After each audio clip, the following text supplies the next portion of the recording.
siin siis meie sotsiaalvideo. Kui lapsed lähevad rattasõidule, siis soovitavalt seljas helkurvest, et autojuhtidele kaugelt näha. Helkurvestil on siis peal reeglina ka helkurribad. Rattal peaksid olema helkurid, nagu näha. Pedaalide peal on helkurid. Soovitavalt kodaras helkurid. Ja muidugi rattasõidul on lapsel peal kiiver. Ja ees on muidugi helkur jalgrattal.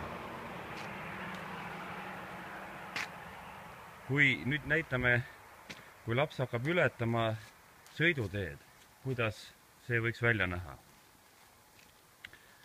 Tule, sõida edasi. Nii, sõida.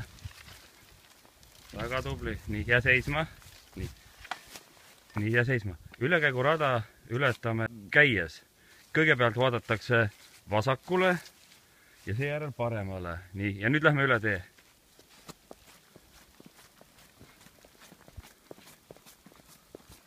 Nii.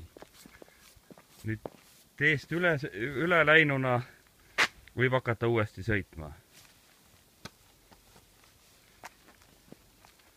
Ja lapsed sõidavad ainult selle koha peal. Vaata, nüüd vaata uuesti paremale. Ega autot ei tule siit kõrvaltänavast. Ei tule. Ja nüüd sõida edasi.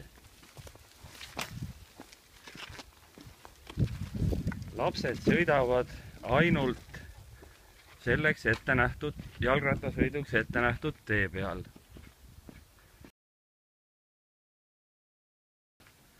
Ja jalgrattatee märk on siis vot selline.